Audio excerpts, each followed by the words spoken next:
Hello everyone. आप सभी का फिर से स्वागत है। ये घटना चक्र साइंस का डिस्कशन है। हम लोग फिजिक्स को डिस्कस करें। फिजिक्स में हमारा टॉपिक चल रहा है कंप्यूटर एवं सूचना प्रौद्योगिकी। तो बचे हुए प्रश्नों को कवर करने की कोशिश करेंगे। इससे पहले वाले सेशन में प्रश्न संख्या 20 तक हम लोगों ने कवर कर लिया था। आज का जो सेशन है प्रश्न संख्या 21 से स्टार्ट करेंगे। डिस्कशन को स्टार्ट करने से पहले मैं बता दूं कि इसका पीडीएफ अवेलेबल है। अगर आपको पीडीएफ चाहिए तो Telegram channel, Telegram quiz group या चैनल के कम्युनिटी बॉक्स में जाइए, वहां पर इसके रिगार्डिंग में इंफॉर्मेशन को अपडेट कर दिया गया है। प्रश्न संख्या 21 है, साधारण शब्दों में नेटवर्कों का जो नेटवर्क कहलाता है किसको कहते हैं। 21 नंबर प्रश्न संख्या में पूछा गया है। प्रश्न संख्या 21 कि साधारण शब्दों में नेटवर्कों का जो नेटवर्क है किसको कहते हैं। तो इसका सही जवाब हो जाएगा इंटरनेट। सामान्यतः नेटवर्कों का नेटवर्क इंटरनेट को कहा जाता है। यह पारस्परिक रूप से जुड़े कंप्यूटर नेटवर्कों की वैश्विक प्रणाली है। इसमें करोड़ों निजी, सार्वजनिक, शैक्षिक, व्यावसायिक तथा सरकारी नेटवर्क एक दूसरे से जुड़े हैं, जो कि मानक इंटरनेट प्रोटोकॉल सूट का जो है प्रयोग करते हैं, टीसीपी या आईपी का प्रयोग करते हैं। प्रश्न संख्या 22 है, इंटरनेट क्या है। इंटरनेट क्या है बताइए। अगर बात करें तो इंटरनेट कंप्यूटर पर आधारित अंतरराष्ट्रीय सूचनाओं का तंत्र है, यानी डी ऑप्शन। इंटरनेट एक दूसरे से जुड़े संगणकों का एक विशाल विश्वव्यापी नेटवर्क या जाल है। इंटरनेट से जुड़े संगणक आपस में इंटरनेट नियमावली के जरिए यानी इंटरनेट प्रोटोकॉल के जरिए सूचनाओं का, इंफॉर्मेशन का आदान प्रदान करते हैं। 23 नंबर है, सबसे धीमी इंटरनेट कनेक्शन सेवा कौन सी है। सबसे धीमी इंटरनेट कनेक्शन सेवा कौन सी है। तो dial up service, dial up service B option. Dial up service सबसे धीमी इंटरनेट कनेक्शन सेवा है। यह अधिकतम 56 केबीपीएस तक जो है इंटरनेट गति प्रदान करता है। केबल मोड में केवल कंपनी के द्वारा कोएक्सियल केबल द्वारा उपभोक्ताओं को 512 केबीपीएस से लेकर 20 एमबीपीएस तक ही इंटरनेट सुविधाएं प्रदान की जाती हैं। यह तेज गति की इंटरनेट सेवा प्रदान करता है। डिजिटल सब्सक्राइबर लाइन टेलीफोन लाइनों का उपयोग कर इंटरनेट सुविधा प्रदान करती है। लीज लाइन सर्वाधिक विश्वसनीय उच्च गति इंटरनेट सुविधा प्रदान करता है। 24 नंबर है, प्रथम पृष्ठ जो सामान्यतः आप वेबसाइट पर देखते हैं वह होता है इसका। सामान्यतः पृष्ठ जो सामान्यतः आप वेबसाइट पर देखते हैं वह होता है इसका। क्या होता है तो जो आप वेबसाइट पर जो पेज को देखते हैं, पृष्ठ को देखते हैं, प्रथम पृष्ठ को, वो होता है गृह पृष्ठ या होम पेज लिखा होता है। गृह पृष्ठ या होम पेज। किसी वेबसाइट का प्रथम पेज होम पेज होता है। होम पेज से उस वेबसाइट के अन्य पेजों के बारे में जानकारी मिल जाती है। 25 नंबर है, वेबसाइट खोलने के बाद वेब ब्राउजर के द्वारा प्रदर्शित पहले पृष्ठ को क्या कहा जाता है। वेबसाइट खोलने के बाद वेब ब्राउजर के द्वारा प्रदर्शित पहले पृष्ठ को होम पेज कहा जाता है। ऑप्शन ए इसका सही जवाब है। इसके बाद प्रश्न संख्या 26, आपको बताना है कि डॉट डॉट के स्थान पर क्या रखा जाए कि एक समान नेटवर्क टोपोलॉजी नहीं है जो फुलफिल कर दे। तो ग्रिड एक समान नेटवर्क टोपोलॉजी नहीं है। ग्रिड इसका सही जवाब हो जाएगा। कंप्यूटर नेटवर्क के संदर्भ में विभिन्न नोड या टर्मिनल को आपस में जोड़ने का तरीका ही नेटवर्क टोपोलॉजी कहलाता है, जो कई प्रकार के होते हैं।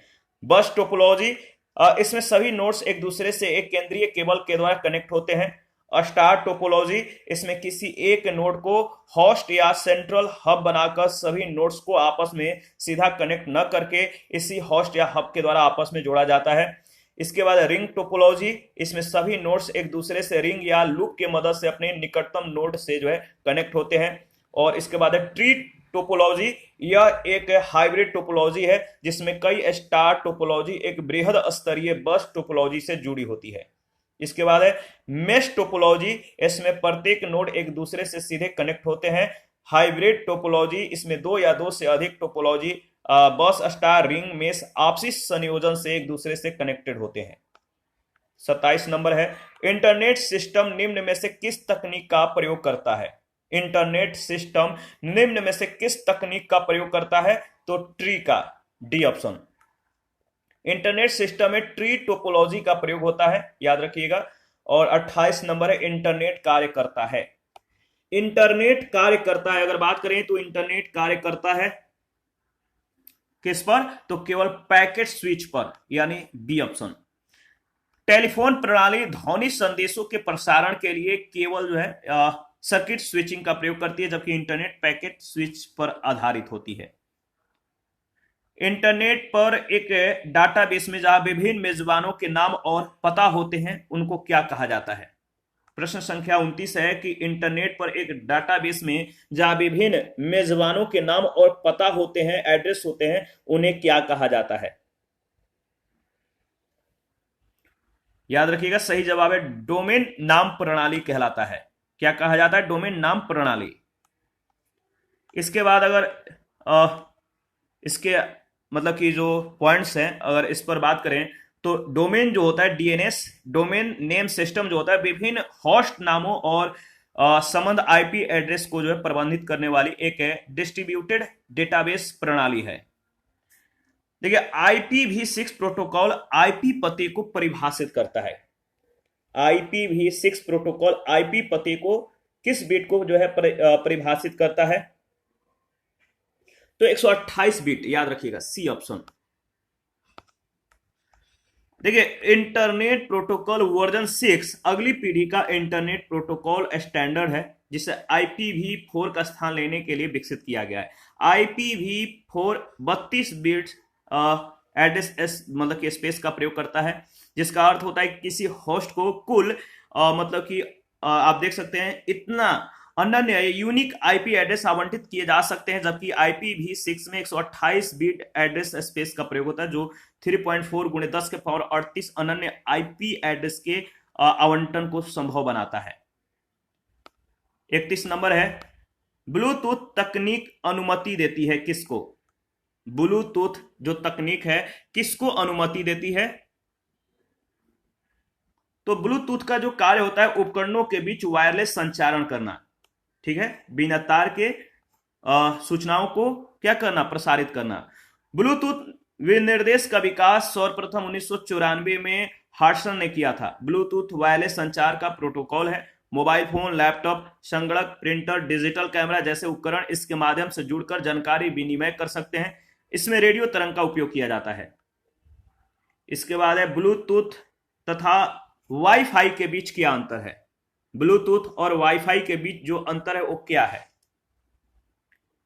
देखिए, अगर बात करें जो अंतर है कि ब्लूटूथ 2.4 गीगाहर्ट्ज रेडियो आवृत्ति पट प्रयुक्त करता है, जबकि वाईफाई 2.4 गीगाहर्ट्ज या 5 गीगाहर्ट्ज आवृत्ति पट प्रयुक्त कर सकता है। तो ऑप्शन ए इसका सही जवाब है। ब्लूटूथ वायरलेस संचार के लिए एक प्रोटोकॉल है। ब्लूटूथ उपकरण रेडियो संचार प्रणाली का प्रयोग करते हैं, इसीलिए इन्हें लाइन ऑफ साइट में रहने की आवश्यकता नहीं पड़ती। ब्लूटूथ 2.402 गीगाहर्ट्ज से 2.480 गीगाहर्ट्ज के रेंज में रेडियो फ्रीक्वेंसी स्पेक्ट्रम का प्रयोग करता है। वाईफाई LEEE 802.11 स्टैंडर्ड दर आधारित प्रौद्योगिकी है, जिसमें 2.4 गीगाहर्ट्ज से 2.4 गीगाहर्ट्ज, 3.6 गीगाहर्ट्ज तथा 5 गीगाहर्ट्ज के फ्रीक्वेंसी स्पेक्ट्रम का प्रयोग किया जाता है। LEEE 802.11 wireless local area network की संस्थान एवं उसकी कार्य प्रणाली निर्धारित के लिए स्टैंडर्ड का समूह है। वाईफाई तकनीक की सहायता से लोकल एरिया नेटवर्क को बिना तार के स्थापित करना संभव हो सका है। 33 नंबर है, ब्लूटूथ तथा वाईफाई में निम्नलिखित में से कौन सा अंतर नहीं है? ब्लूटूथ तथा वाईफाई में निम्नलिखित में से कौन सा अंतर नहीं है? जो अंतर नहीं है वो बताइए। तो देखिए, ब्लूटूथ 2.4 गीगाहर्ट्ज रेडियो आवृत्ति पट प्रयुक्त करता है, जबकि वाईफाई 2.4 गीगाहर्ट्ज या 5 गीगाहर्ट्ज आवृत्ति पट प्रयुक्त करता है। यानी इसका जो अंतर सही है वह है ऑप्शन ए।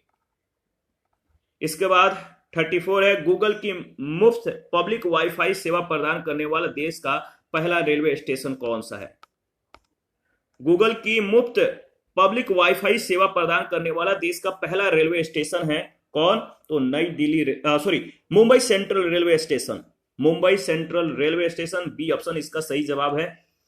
गूगल के द्वारा भारत में पहली बार मुंबई सेंट्रल रेलवे स्टेशन पर मुफ्त पब्लिक वाईफाई सेवा आरंभ की गई। इसके लिए गूगल ने सरकारी कंपनी रेलटेल कॉर्प से जो है समझौता किया है। प्रश्न संख्या 35, हाल ही में समाचार में आने वाले लाईफाई के संदर्भ में कुछ कथन दिए गए हैं। पहला कथन है कि यह उच्च गति डाटा संचरण के लिए प्रकाश को माध्यम के रूप में प्रयुक्त करता है लाईफाई, और दूसरा है कि यह बेतार प्रौद्योगिकी है और वाईफाई से कई गुना तीव्रतर है। इनमें जो सही है, देखिए दोनों स्टेटमेंट बिल्कुल सही है, सी ऑप्शन। लाईफाई और वाईफाई दोनों ही तकनीकों में डाटा का प्रसारण विद्युत चुंबकीय रूप में होता है।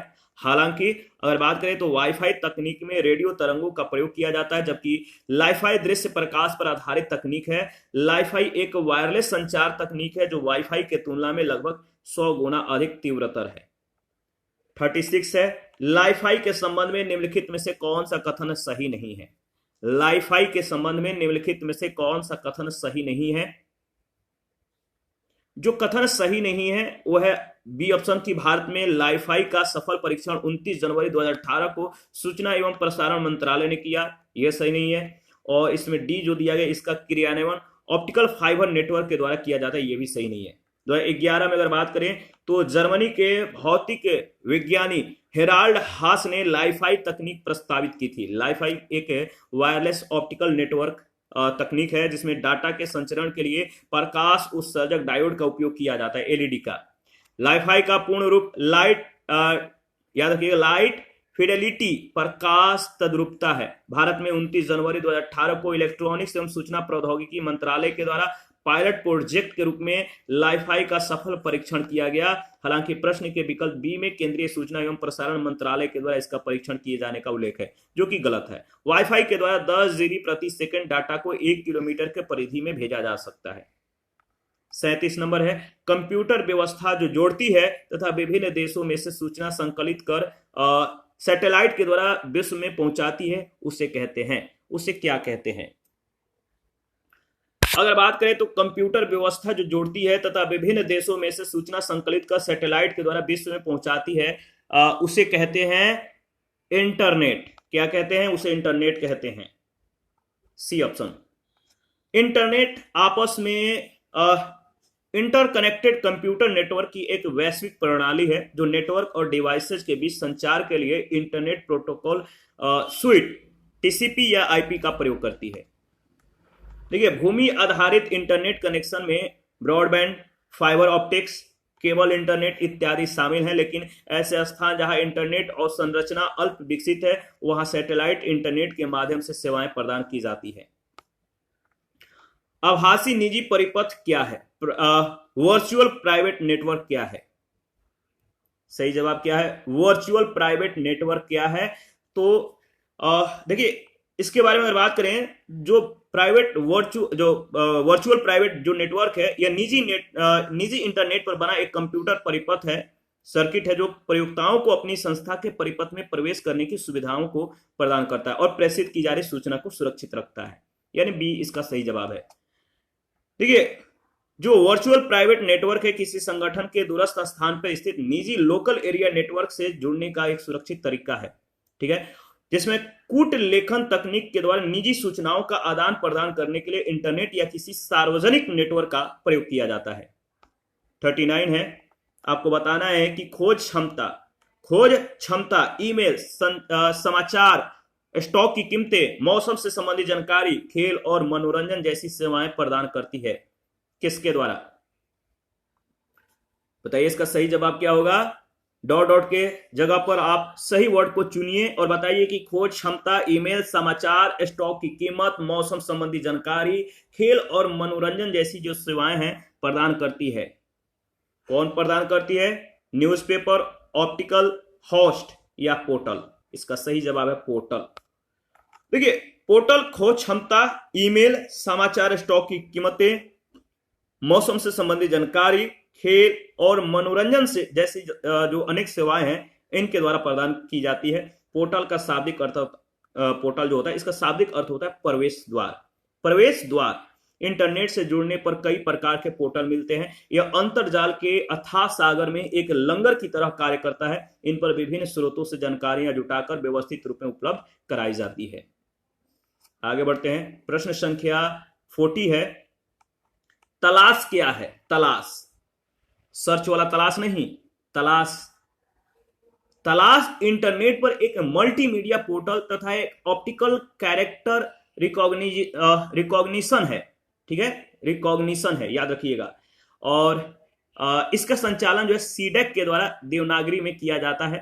तो इसका सही जवाब है इंटरनेट पर एक मल्टीमीडिया पोर्टल और एक ऑप्टिकल कैरेक्टर जो है रिकॉग्निशन यानी ओसीआर देवनागरी में सॉफ्टवेयर सीडेक के द्वारा संचालित, यानी सी ऑप्शन इसका सही जवाब है। 41 है, साइबर आक्रमण तथा आंकड़ों की चोरी के डर से बचने के लिए centre for development of advance computing ने एक नए सॉफ्टवेयर का विकास किया जिसे कहते हैं, क्या कहते हैं? तो इसका सही जवाब हो जाएगा बी ऑप्शन, नयन। नयन सीडेक के द्वारा, याद रखिएगा, सीडेक के द्वारा विकसित एक सॉफ्टवेयर है। साइबर आक्रमण और डाटा चोरी जैसे घटनाओं से बचने के लिए सीडेक के द्वारा नयन का जो है विकास किया गया है। 42 है, भारत ने सुपर कंप्यूटर परम का निर्माण किया। कहां पर? भारत ने सुपर कंप्यूटर परम का निर्माण कहां पर किया? इसका सही जवाब है पुणे में। पुणे स्थित CDAC centre for development of advance computing के द्वारा परम नामक सुपर कंप्यूटर की श्रृंखलाओं का विकास किया गया। 43 है, भारत के सर्वप्रथम स्वदेशी विकसित कंप्यूटर का नाम क्या है? भारत के सर्वप्रथम स्वदेशी विकसित कंप्यूटर का नाम है, बताइए? डी ऑप्शन, परम। परम पुणे स्थित प्रगत संगणन विकास केंद्र सीडेक के द्वारा जो है डिजाइन और विकसित किया गया भारतीय सुपर कंप्यूटरों की एक श्रृंखला है। इस श्रृंखला की द्रुतम मशीन परम सिद्धि एएल है। सीडेक के द्वारा विकसित परम पद भारत का प्रथम क्या है? भारत का प्रथम टेराफ्लॉप सुपर कंप्यूटर था। 44 है, भारतीय सुपर कंप्यूटर का नाम क्या है?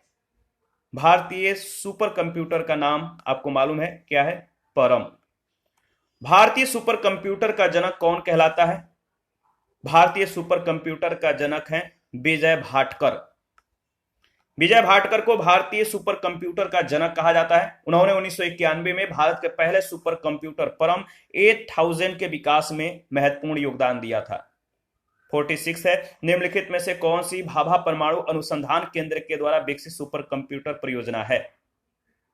निम्नलिखित में से कौन सी भाभा परमाणु अनुसंधान केंद्र के द्वारा विकसित सुपर कंप्यूटर परियोजना है? सही जवाब है अनुपम, डी ऑप्शन। भाभा परमाणु अनुसंधान केंद्र यानी बार्क ने 1991 में समानांतर संसाधन तकनीक पर आधारित सुपर कंप्यूटर के क्षेत्र में अनुसंधान और विकास कार्य प्रारंभ किया था। समानांतर संसाधन पर आधारित प्रथम सुपर कंप्यूटर अनुपम 860/4 जो 4 नोडों वाली प्रणाली थी, इसको दिसंबर 1991 में विकसित किया गया था। अनुपम श्रृंखला के सुपर कंप्यूटर का उपयोग भाभा परमाणु अनुसंधान केंद्र के द्वारा जटिल संगणन समस्याओं के हल के लिए किया जा रहा है। 47 है, सुपर कंप्यूटर के लिए शब्द लंबाई की परास होती है कितनी बिट तक? सुपर कंप्यूटर के लिए शब्द लंबाई की जो परास होती है, याद रखिएगा, 64 बिट तक, यानी सी ऑप्शन। पर्सनल कंप्यूटर के लिए शब्द लंबाई की परास 34 बिट या 4 बाइट होती 32 बिट या 4 बाइट होती है। और सुपर कंप्यूटर के लिए शब्द लंबाई की जो परास है 64 बिट या 8 बाइट होती है। देखिए, एक बिट बराबर कितना मतलब कि बाइट और बिट को बदलने के लिए याद रखिएगा, एक बिट बराबर 8 बिट बराबर 1 बाइट, यानी 1 बाइट बराबर 8 बिट होता है, ध्यान में रखना है। 48 है, निम्नलिखित में से कौन सा बड़ा सबसे तेज और सबसे महंगा कंप्यूटर है? निम्नलिखित में से, यानी 4 ऑप्शन है, ऑप्शन को देखिए। सबसे बड़ा, सबसे तेज और सबसे महंगा कंप्यूटर कौन सा है? तो इसका सही जवाब हो जाएगा सुपर कंप्यूटर, बी ऑप्शन। इसके बारे में अगर बात करें तो देखिए, पर्सनल कंप्यूटर, लैपटॉप और नोटबुक के तुलना में जो सुपर कंप्यूटर है यह सबसे अधिक तीव्र क्षमता, सबसे महंगा और सबसे अधिक स्मृति क्षमता वाला कंप्यूटर है। 49 है, विश्व का द्रुततम कंप्यूटर निष्पादित कर पाता है। दिसंबर 96 की स्थिति। विश्व का द्रुततम जो कंप्यूटर है वो निष्पादित कर पाता है कितने संक्रियाएं प्रति सेकंड। तो ये 1996 की स्थिति के अनुसार पूछा गया है। तो दिसंबर 1996 की स्थिति के अनुसार अगर बात करें तो विश्व का द्रुततम कंप्यूटर इंटेल का AACL रेड था। क्या था? AACL रेड था और जिसकी निष्पादन क्षमता 1 टेराफ्लॉप्स यानी 10 के पावर 12 संक्रियाएं प्रति सेकंड है। तो 10 के पावर 12 संक्रियाएं प्रति सेकंड याद रखिएगा। देखिए इसके बारे में अगर बात करें तो वर्तमान में देखिए ये 1996 की स्थिति के अनुसार था। वर्तमान में यानी नवंबर 2022 की स्थिति के अनुसार अगर बात करें तो विश्व का सबसे तेज सुपर कंप्यूटर अमेरिका का फ्रंटियर है जिसकी अधिकतम संसाधन गति 1102 पेटाफ्लॉप्स है। याद रखिएगा बहुत ज्यादा तेज है। विश्व का सबसे तेज सुपर कंप्यूटर कौन सा है? प्रश्नकाल के अनुसार विश्व का सबसे तेज कंप्यूटर जो है 93 LA था, जबकि वर्तमान में विश्व का सबसे तेज कंप्यूटर अमेरिका का फ्रंटियर है। याद रखिएगा इसमें ऑप्शन सही नहीं दिया गया है। सुपर कंप्यूटर मैजिक क्यूब जिसका हाल ही में उद्घाटन हुआ है निम्नलिखित में से किस देश ने बनाया है? सुपर कंप्यूटर मैजिक क्यूब जिसका हाल ही में उद्घाटन हुआ निम्नलिखित में से किस देश ने बनाया है? तो इसका सही जवाब हो जाएगा बी ऑप्शन चीन। याद रखिएगा सुपर कंप्यूटर मैजिक क्यूब को चीन ने बनाया। इस कंप्यूटर की सहायता से हजारों वर्ष बाद पृथ्वी के मौसम बदलाव की गणना की जा सकती है। यानी इस कंप्यूटर के सहायता से सैकड़ों हजारों वर्ष बाद मतलब किस प्रकार बादल जो है किस प्रकार बनेंगे, मौसम परिवर्तन का क्रम किस प्रकार का होगा आदि गणनाएं वर्तमान में ही की जा सकेंगी। यानी हजारों वर्ष के बाद की जो घटना है प्रेजेंट में उसका एनालिसिस किया जा सकेगा। 52 है 31 मार्च 2018 को भारत का सबसे तेज सुपर कंप्यूटर निम्नलिखित में से कौन सा है? 31 मार्च 2018 को भारत का सबसे तेज सुपर कंप्यूटर निम्नलिखित में से कौन सा है? वह आपका प्रत्यूष। याद रखिएगा सी ऑप्शन इसका बिल्कुल सही जवाब है। 31 मार्च 2018 की स्थिति के अनुसार अगर बात करें तो प्रत्यूष भारत का द्रुततम यानी फास्टेस्ट सुपर कंप्यूटर था, जबकि नवंबर 2022 में जारी टॉप 500 सुपर कंप्यूटरों की सूची में परम सिद्धि AL भारत का सबसे तेज सुपर कंप्यूटर है। टॉप 500 सूची में इसे 120वां स्थान प्राप्त हुआ है। टॉप 500 सूची में प्रत्यूष को समग्र रूप से 143वां स्थान प्राप्त हुआ है। 53 है कौन मस्तिष्क की कार्यप्रणाली की नकल करने वाला सबसे छोटा और सबसे तीव्र गति वाला कंप्यूटर होगा?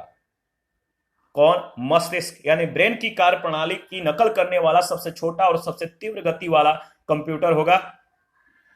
तो इसका सही जवाब हो जाएगा, बताइए इसका सही जवाब क्या होगा? इसका सही जवाब होगा क्वांटम कंप्यूटर, यानी बी ऑप्शन इसका सही जवाब है। देखिए ऑक्सफोर्ड विश्वविद्यालय के शोधकर्ताओं ने सिलिकॉन में 10 अरब क्वांटम इंटेंगलमेंट इजाद करने में सफलता जो है हासिल कर ली। ठीक है, सिलिकॉन में 10 अरब क्वांटम इंटेंगलमेंट इजाद करने में ऑक्सफोर्ड विश्वविद्यालय के शोधकर्ताओं ने सफलता को प्राप्त कर ली। इंटेंगलमेंट का जो इंटेंगलमेंट है वह उपकरण होता है जिससे क्वांटम कंप्यूटर बनाया जाता है। और क्यूबिट पर आधारित सुपर फास्ट क्वांटम कंप्यूटर एक बार में एक सवाल के बहुत से संभावित संसाधनों पर विचार कर पाएगा। पारंपरिक कंप्यूटर बाइनरी स्विच या बाइट्स पर आधारित होता है।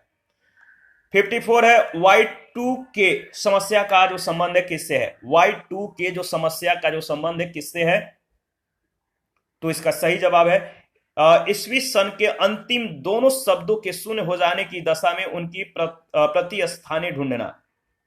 तो ईस्वी सन के अंतिम दोनों शब्दों के शून्य हो जाने की जो दशा है उनमें उनका प्रतिस्थानी ढूंढना इसका सही जवाब है। सन 2000 के आगमन से पूर्व यह दहशत विद्यमान थी कि इस सन के आखिरी दोनों शब्द शून्य हैं, इसीलिए कहीं कंप्यूटर की कार्यप्रणाली न प्रभावित हो जाए। इस समस्या के निदान में भारी व्यय की आशंका व्यक्त की गई थी, इसे ही Y2K समस्या कहते हैं। 55 है इस शताब्दी के समाप्त होने पर वर्तमान में कार्यरत उपकरणों के उपयोग करने में बहुत कठिनाई होगी तथा सुधारने में भारी व्यय संभावित है। वे हैं इस शताब्दी के समाप्त होने पर वर्तमान में कार्यरत उपकरणों के उपयोग करने में बहुत कठिनाई होगी तथा सुधारने में भारी व्यय संभावित है। वे हैं इनमें से कौन है आप बताइए? वे हैं कंप्यूटर हैं। कौन है? Computer, option A. इसके बाद इस पर आधारित नेक्स्ट जो प्रश्न है 56, निम्नलिखित में से कौन सा सुमेलित नहीं है? कौन सा सुमेलित नहीं है? देखिए Y2 के कंप्यूटर से संबंधित है गठिया, यूरिक एसिड से, ध्वनि प्रदूषण डेसिबल से, लेकिन परम 10,000 जो है पृथ्वी तक के मिसाइल को मतलब इंडिकेट कर रहा है, बिल्कुल गलत है, सही नहीं है। 10,000 परम 10,000 जो है ये भारत के द्वारा विकसित एक सुपर कंप्यूटर है। परम 10,000 का निर्माण पुणे स्थित सीडेक के द्वारा किया गया। Y2 के एक कंप्यूटर है, कंप्यूटर से इसका संबंधित है, एक समस्या है। और गठिया जो है यूरिक एसिड से संबंधित है, जो कि ध्वनि प्रदूषण, इसका जो मापन होता है डेसिबल में होता है। WLL क्या है? WLL, देखिए WLL बहुत ही महत्वपूर्ण है, कई बार ये प्रश्न पूछे जा चुके हैं। WLL का पूरा नाम है wireless in local loop. Wireless in local loop यानी wireless in local loop, C option में दिया गया, याद रखिएगा। और यह एक जो है WLL, यह एक संचार प्रणाली है जिसके माध्यम से BSNL भारत के विशेषकर ग्रामीण क्षेत्रों में बेतार फोन सुविधाएं जो है उपलब्ध करा रहा है। 58 है, किस प्रकार के कंप्यूटरों का सर्वाधिक प्रयोग किया जाता है? किस प्रकार के कंप्यूटरों का सर्वाधिक प्रयोग किया जाता है? तो याद रखिएगा माइक्रो कंप्यूटर। माइक्रो कंप्यूटर का प्रयोग सबसे ज्यादा किया जाता है, यानी डी ऑप्शन।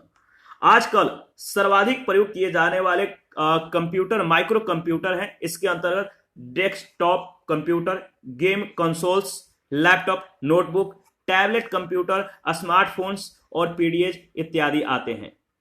59 है, एक डिजिटल घड़ी में किस प्रकार का कंप्यूटर हो सकता है? एक डिजिटल घड़ी में किस प्रकार का कंप्यूटर हो सकता है? तो इसका सही जवाब है embedded computer. Embedded computer, D option. Digital घड़ी एम्बेडेड कंप्यूटर प्रणाली के द्वारा संचालित होती है, ध्यान में रखिएगा, इंपॉर्टेंट है। 60 नंबर है, निम्न लेजर किस्मों में से कौन लेजर प्रिंटर में प्रयुक्त होती है? निम्न लेजर किस्मों में से कौन लेजर जो है प्रिंटर में प्रयुक्त होती है? तो याद रखिएगा सेमीकंडक्टर लेजर, यानी बी ऑप्शन। सेमीकंडक्टर यानी अर्धचालक लेजर एक ठोस लेजर है जिसका प्रयोग लेजर प्रिंटर तथा सीडी या डीवीडी प्लेयर में किया जाता है। यह प्रकाश उत्सर्जक यंत्र के रूप में कार्य करता है। एक्साइमर लेजर या एक्सीप्लेक्स लेजर एक पराबैंगनी लेजर है जिसका उपयोग आंख की शल्य क्रिया तथा अर्धचालक निर्माण में किया जाता है। गैस लेजर का प्रयोग मुख्यतः होलोग्राम बनाने में और विभिन्न उत्पादों पर छपे बार कोड को पढ़ने में किया जाता है। डाई लेजर का प्रयोग मुख्यतः खगोल विज्ञान, औषधि विज्ञान और स्पेक्ट्रोस्कोपी में किया जाता है। 61 है, डेस्कटॉप छपाई के लिए आमतौर पर किस प्रिंटर का प्रयोग किया जाता है? तो बताइए, डेस्कटॉप छपाई के लिए आमतौर पर किस प्रिंटर का प्रयोग किया जाता है? इसका सही जवाब हो जाएगा लेजर प्रिंटर, यानी सी ऑप्शन, ध्यान में रखिएगा। डेस्कटॉप प्रकाशन या डीटीपी प्रकाशन की आधुनिक तकनीक है। इसके आने के कारण जो है प्रकाशन का जो कार्य है, प्रकाशन करने का जो कार्य है, कम खर्च में और अत्यंत सुविधा के साथ होने लगा है। डेस्कटॉप प्रकाशन के 3 मुख्य अवयव हैं, व्यक्तिगत कंप्यूटर, पेज लेआउट करने के लिए एक सॉफ्टवेयर और अच्छी गुणवत्ता वाला एक प्रिंटर, मुख्यतः लेजर प्रिंटर। 62 है, डेजी व्हील प्रिंटर का प्रकार है। डेजी व्हील प्रिंटर का जो प्रकार है वो किसका प्रकार है? डेजी व्हील प्रिंटर का जो प्रकार है इंपैक्ट है, इसका टाइप है, याद रखिएगा। Dot matrix printer, Daisy wheel printer, line printer इत्यादि समघात मुद्रण यंत्रों की श्रेणी में आते हैं। इसके बाद है इंटरनेट पर www का अर्थ है। इंटरनेट पर www का जो अर्थ है वो क्या है? www का मतलब होता है वर्ल्ड वाइड वेब। कई बार यह प्रश्न पूछा जा चुका है, याद रखिएगा, वर्ल्ड वाइड वेब। वही प्रश्न दोबारा से रिपीट किया गया है कि अच्छा, www या वर्ल्ड वाइड वेब या विश्वव्यापी वेब, जिसे सामान्यतः वेब कहा जाता है, आपस में परस्पर जुड़े हुए हाइपरटेक्स्ट दस्तावेजों को इंटरनेट के द्वारा प्रदान करने की प्रणाली है। अंग्रेज वैज्ञानिक टिम बर्नर्स-ली ने 1989 में विश्वव्यापी इस पेज का या वेब का, वर्ल्ड वाइड वेब का आविष्कार किया था।